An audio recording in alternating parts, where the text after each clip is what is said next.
19वीं सदी का आखिर और 20वीं सदी की शुरुआत यूरोप में बहुत टेंशन का समय था। नेशनलिज्म, एक बहुत बड़ी ताकत, पूरे कॉन्टिनेंट में फैल रही थी। हर देश अपना दबदबा और आजादी चाहता था। उसी समय यूरोपियन पावर्स अपनी बादशाही वाली महत्वाकांक्षाओं के चलते कॉलोनीज के लिए आपस में लड़ रहे थे। इस टेरिटोरी की रेस ने झगड़े और अविश्वास पैदा कर दिए। अपनी रक्षा के लिए देशों ने कॉम्प्लेक्स अलायंसेस बनाई, एक दूसरे को हमले की स्थिति में मदद करने का वादा किया। ये अलायंसेस, जो अग्रेशन रोकने के लिए बनी थीं, उल्टा एक खतरनाक जाल बन गई।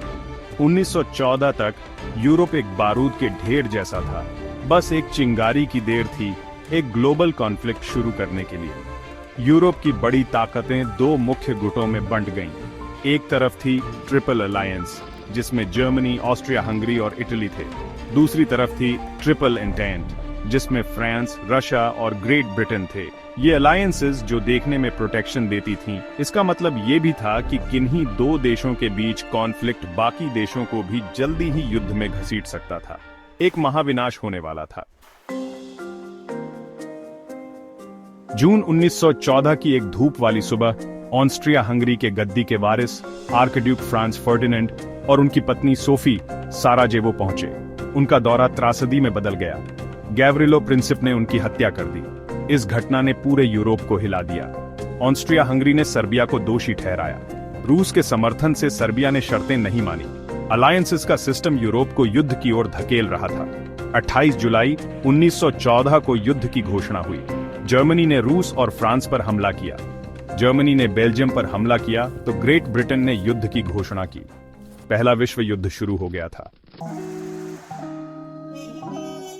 पहले विश्व युद्ध ने युद्ध का एक नया दौर शुरू किया।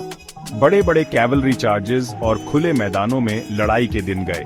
ये कॉन्फ्लिक्ट जल्द ही एक ब्रूटल वॉर ऑफ एट्रिशन में बदल गया, जो मुख्य रूप से ट्रेंचेस में लड़ा गया, जो पूरे यूरोप में सैकड़ों मील तक फैली हुई थीं।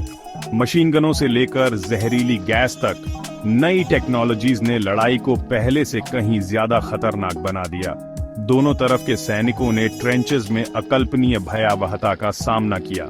उन्हें लगातार बमबारी, बीमारी और लंबी लड़ाई के साइकोलॉजिकल स्ट्रेन का सामना करना पड़ा। टेक्नोलॉजी में तरक्की हालांकि घातक थी, लेकिन पश्चिमी मोर्चे पर गतिरोध को तोड़ने में बहुत कम काम आई। दुश्मन के ट्रेंचेस पर कब्जा करने के व्यर्थ प्रयासों में लाखों सैनिक मारे गए। युद्ध साल दर साल बिना किसी अंत के चलता रहा।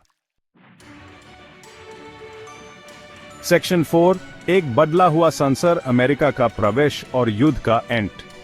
युद्ध के पहले 3 वर्षों तक यूनाइटेड स्टेट्स न्यूट्रल रहा।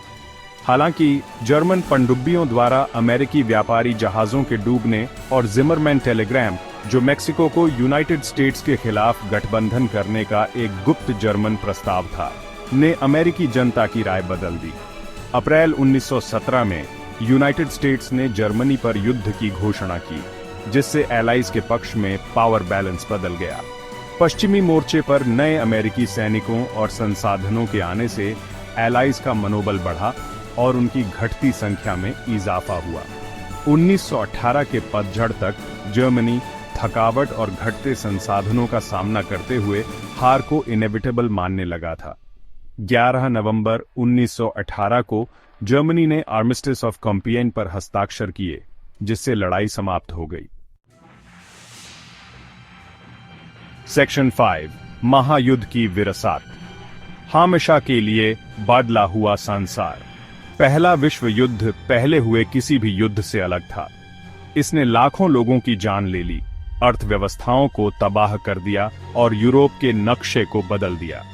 1919 में हस्ताक्षरित ट्रीटी ऑफ वर्साइज ने आधिकारिक तौर पर युद्ध को समाप्त कर दिया, लेकिन जर्मनी पर कठोर दंड लगाए, जिससे आक्रोश के बीज बोए गए, जिसने फैशिज्म के उदय और दूसरे विश्व युद्ध के फैलने में योगदान दिया। महायुद्ध ने दुनिया पर एक अमिट छाप छोड़ी। इसने साम्राज्यों को चकनाचूर कर दिया, नई विचारधाराओं को जन्म दिया और अनिश्चितता और अस्थिरता के युग की शुरुआत की। युद्ध की विरासत आज भी दुनिया को आकार दे रही है। जो हमें अनियंत्रित राष्ट्रवाद के विनाशकारी परिणामों, आधुनिक युद्ध की भयावहता और शांति बनाए रखने में कूटनीति और अंतर्राष्ट्रीय सहयोग के महत्व की याद दिलाती है।